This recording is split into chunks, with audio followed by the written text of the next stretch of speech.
तो सोचते विचारते आखिरकार शिवपाल यादव बदायूं पहुंच ही गए।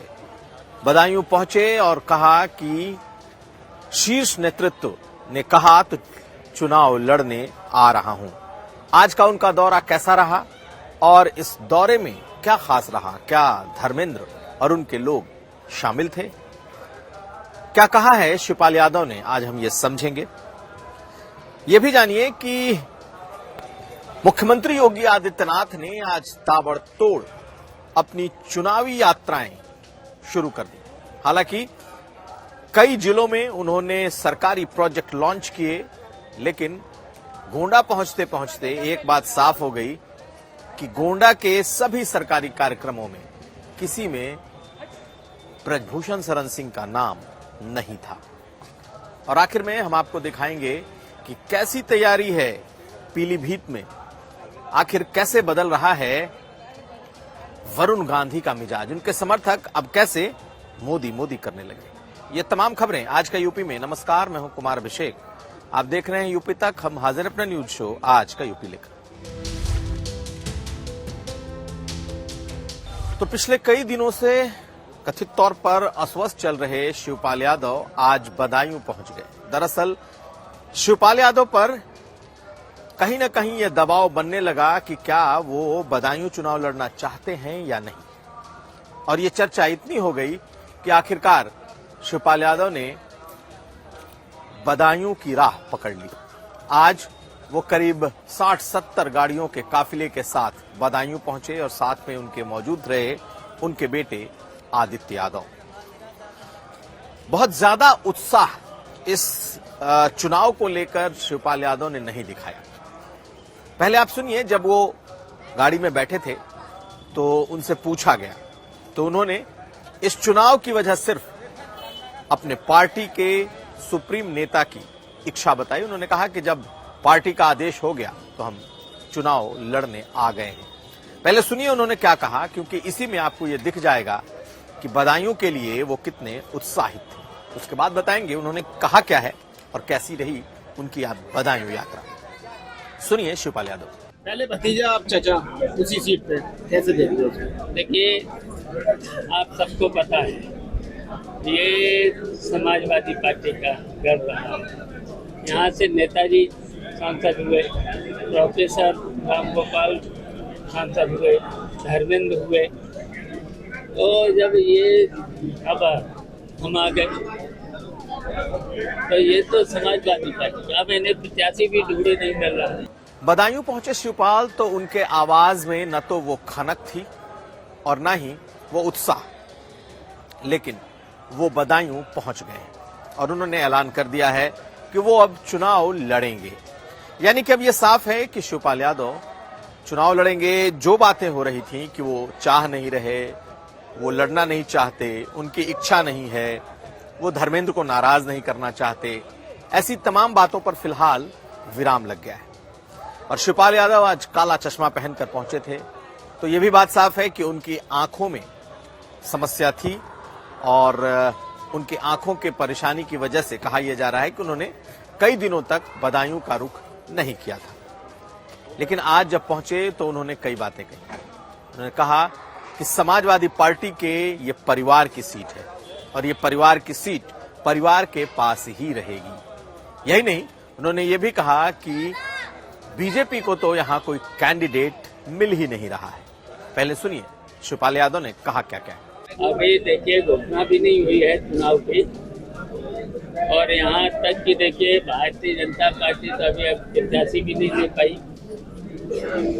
बहुत से कितने 51 तो दिए और जीत कर रहे हैं 80 की। तो हम इसलिए आपको बताना चाहते हैं, समाजवादी पार्टी और इंडिया गठबंधन 80 सीटें भारतीय जनता पार्टी को हराने का था। खैर, शिवपाल यादव की ये यात्रा एक दिन की नहीं, 2 दिन की नहीं, ये 3 दिन की यात्रा है। लेकिन इस यात्रा में जैसा उत्साह एक कैंडिडेट के आने के बाद दिखना चाहिए था, वो उत्साह नहीं दिख रहा। और धर्मेंद्र यादव भी नहीं दिखाई दिए। धर्मेंद्र यादव की टिकट को काटकर शिवपाल यादव को दिया गया है और जो हमारी जानकारी है उसके मुताबिक शिवपाल यादव बहुत इच्छुक नहीं थे कि वो उन्हें यहां से टिकट दिया जाए। उनकी इच्छा जरूर थी लड़ने की, लेकिन वो आजमगढ़ चाहते थे। खैर, अब उनके नाम का भी ऐलान हो गया। काफी दिनों तक, 3 हफ्ते तक रुकने के बाद उन्होंने बदायूं का रुख भी किया और जब पहुंचे तो उनके साथ करीब 60-70 गाड़ियों का एक काफिला था। लेकिन उनके साथ कार्यकर्ता के तौर पर बहुत करीबी और क्लोज लोग, जो कि धर्मेंद्र के बेहद करीबी थे, वो दिखाई नहीं थे। हाँ, ये जरूर है कि शिवपाल यादव ने प्रेस कॉन्फ्रेंस की, उनके साथ जो अलग अलग संगठन के लोग थे वो जरूर मौजूद रहे। कहा यह जा रहा है कि जब तक धर्मेंद्र पूरी तरीके से नहीं आएंगे तब तक ये मोमेंटम नहीं पकड़ेगा। ये जगह धर्मेंद्र की है और आज न कल उन्हें भी यहां की चुनावी कमान अपने चाचा के लिए संभालनी पड़ेगी। खैर, शिवपाल यादव आज, कल, परसों यानी कि 3 दिनों के कार्यक्रम के साथ पहुंचे हैं और देखना है कि ये कार्यकर्ताओं के बीच वो कितना उत्साह भर पाते हैं, क्योंकि एक बड़ा कार्यकर्ताओं का वर्ग धर्मेंद्र यादव का है और वो हर हाल में धर्मेंद्र यादव को बदायूं से चुनाव लड़ते देखना चाहता है। अब चाचा तो चाचा हैं, चाचा संगठन के माहिर हैं और चाचा शिवपाल यादव को न सिर्फ संगठन बल्कि कार्यकर्ताओं पर भी अच्छी पकड़ है। आज उन्होंने सलीम शेरवानी को लेकर के ही बात कही कि उन्हें मना कर लाऊंगा और सभी वैसे लोग जो नाराज हैं उन्हें भी वापस लाऊंगा। ये भी सुन लीजिए क्या कहा है चाचा ने। कैसे साधेंगे उन्हें आप? देखिए, अब हम आ गए, शिवपाल सिंह यादव आ गए यहाँ, तो सलीम शेरवानी हमारा साथ देंगे और जो भी रहे हैं उनको सबको हम ठीक कर लेंगे, बना लेंगे। जनता की भावना तो प्रूफ से आपको स्वीकार नहीं कर पा रही है, तो कैसे दिल में उतरेंगे आप उनसे? धर्मेंद्र यादव का भी नाम है उनके। देखिए, सब साथ रहेंगे, सलीम शेरवानी हैं, जितने भी नेता हैं सबको मना लेंगे, उनके घर चले जाएंगे और सब ठीक रहेंगे। आप कह रहे हैं कि हम 80 की 80 सीटें यूपी में जीतेंगे, 2000 हराएंगे, ये कह रहे हैं। आप जीतेंगे, मैं वही कह रहा हूँ, आप मतलब हराएंगे उसको। वो कह रहे जीतने का, हम हराएंगे। खैर, शिवपाल यादव अब यहां से चुनाव लड़ने की तैयारी में जुट गए हैं और चूंकि संगठन का उन्हें माहिर माना जाता है, इसलिए उम्मीद ये की जा रही है कि तमाम नाराज लोगों को वो अपने लिए मना लेंगे और फिर चुनाव में उतरेंगे। बीजेपी भी ये बात मानती है कि शिवपाल यादव अगर खुद लड़ रहे हों तो उस सीट पर चुनाव जीतना बहुत मुश्किल है। ऐसा बीजेपी के शीर्ष नेता भी निजी बातचीत में मानते हैं, क्योंकि एक तो उनके गढ़ की सीट, परिवार की सीट, और दूसरा वो खुद एक बड़े संगठन करता। ऐसे में देखना है बीजेपी किसे चुनाव में उतारेगी। लेकिन एक बात तो साफ है कि संघमित्रा मौर्य का टिकट कट गया है। संघमित्रा मौर्य को अब बदायूं से टिकट नहीं मिलने वाला है, ऐसे हमारे सोर्स बता रहे हैं कि अब बीजेपी में कोई नया चेहरा बदायूं से आएगा और बीजेपी का जो नया चेहरा होगा वो शाक्य बिरादरी का होगा। उसकी भी वजह है, आंवला, एटा ऐसी जगह है जहां पर शाक्य बिरादरी की बहुत ज्यादा तादाद है और समाजवादी पार्टी ने एटा से शाक्य उतार दिया है, फर्रुखाबाद से शाक्य उतार दिया है और बीजेपी ने अभी तक शाक्य बिरादरी का कोई नहीं उतारा। ऐसे में यह माना जा रहा है कि शिवपाल यादव के खिलाफ कोई न कोई शाक्य उम्मीदवार ही मैदान में आएगा। तो क्या दुर्विजय सिंह शाक्य, जो कि क्षेत्रीय अध्यक्ष हैं, उन्हें बीजेपी उतारेगी, या फिर सिनोद शाक्य, जो कि बसपा के 2 बार के विधायक हैं और आंवला की एक विधानसभा से जीते हुए हैं, क्या वो यहां से चुनाव मैदान में होंगे? तो बीजेपी के पास भी ऑप्शन ढेरों हैं, लेकिन एक बात तय है कि पिता स्वामी प्रसाद मौर्य के बड़बोलेपन का खामियाजा उनकी बेटी संघमित्रा मौर्य उठा रही हैं और बीजेपी ने उनका टिकट अब लगभग काट दिया है। अब अगली खबर, क्या ब्रजभूषण शरण सिंह का टिकट कट रहा है?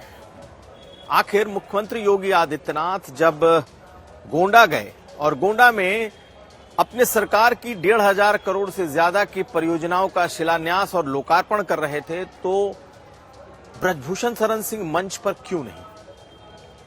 साथ साथ जितने भी योजनाओं का लोकार्पण था उसमें भी ब्रजभूषण शरण सिंह का कोई नाम नहीं। हालांकि मुख्यमंत्री के इस मंच पर ब्रजभूषण शरण सिंह के बेटे जो स्थानीय विधायक हैं वो जरूर मौजूद थे, लेकिन ब्रजभूषण शरण सिंह का नामो निशान नहीं था। आखिर कैसरगंज, गोंडा, इन जगहों पर सरकारी योजनाओं का उद्घाटन हो, सरकारी योजनाओं का शिलान्यास हो और वहां के सबसे बड़े चेहरे ब्रजभूषण शरण सिंह न सिर्फ खुद नदारत हों, बल्कि उनका नाम, उनका चेहरा पोस्टर में उनकी तस्वीर कुछ न हो, ये क्या कहती है? क्या बीजेपी को या प्रदेश बीजेपी को यह आभास हो गया है कि ब्रजभूषण शरण सिंह का टिकट कट जाएगा? ये एक बड़ा सवाल है। लेकिन प्रदेश नेतृत्व ने सबसे पहले और एकमात्र नाम कैसरगंज से ब्रजभूषण शरण सिंह का ही भेजा है। और जब दिल्ली में डिस्कशन हो रहा था तो उसमें एकमात्र नाम कैसरगंज के लिए ब्रजभूषण शरण सिंह का यहाँ की बीजेपी का जो संगठन है वो लेकर के गया था। यहां तक कि जो कोर कमेटी की बैठक हुई थी उसमें भी सिर्फ एक ही नाम गया था और वो ब्रजभूषण शरण सिंह का। लेकिन दिल्ली में उस नाम को होल्ड कर दिया गया और उस नाम के होल्ड किए जाने के बाद आज मुख्यमंत्री योगी आदित्यनाथ जब गोंडा, बलरामपुर ऐसे इलाके में थे तो वहां पर ब्रजभूषण शरण सिंह का न तो नाम था, न पोस्टर था, न वो मंच पर थे। जबकि ऐसा नहीं होता कि उस इलाके में कार्यक्रम हो और ब्रजभूषण शरण सिंह मंच पर न हो।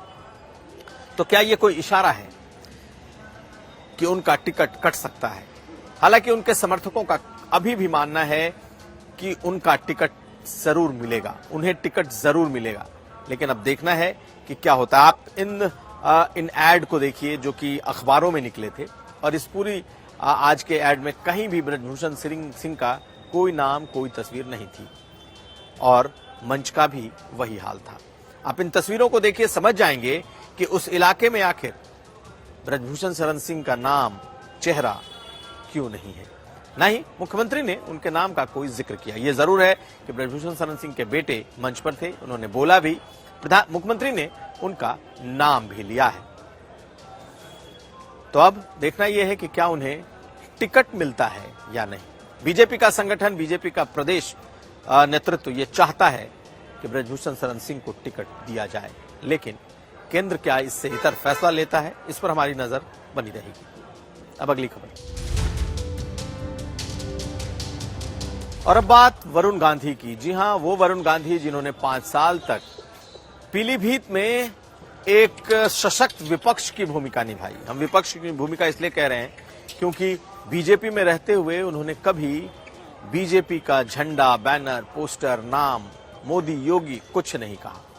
पूरे 5 साल तक वो एक तरीके से पीलीभीत में विपक्ष के नेता के तौर पर काम करते रहे। लेकिन अब वरुण गांधी दोबारा से बीजेपी के करीब आते जा रहे हैं। करीब आते जा रहे हैं का मतलब यह है कि अब उन्होंने न सिर्फ मोदी, योगी का उनके समर्थक नाम ले रहे हैं, बल्कि 13 तारीख यानी कि कल जब वरुण गांधी का जन्मदिन था तो वो पीलीभीत का उनका अपना कार्यालय, पार्टी का उनका दफ्तर, जहां आज तक पोस्टर, झंडा, बैनर, कमल निशान कुछ भी नहीं लगा था, पहली बार उस दफ्तर में कमल निशान की बड़ी सी तस्वीर लगाई गई और उसके बाहर उसके सामने वरुण गांधी का जन्मदिन मनाया गया।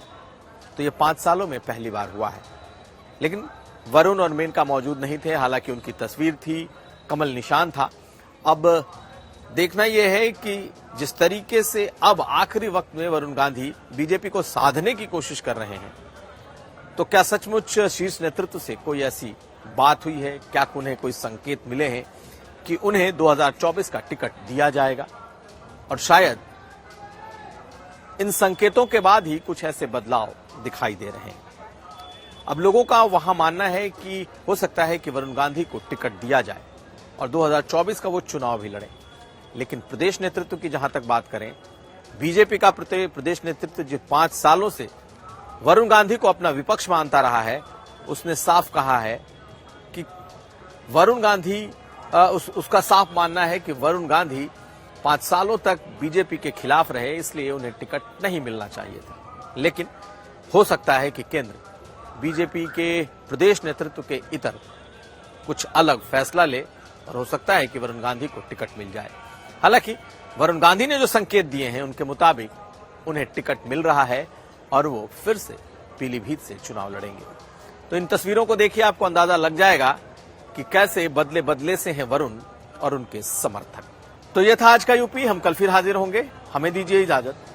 नमस्कार।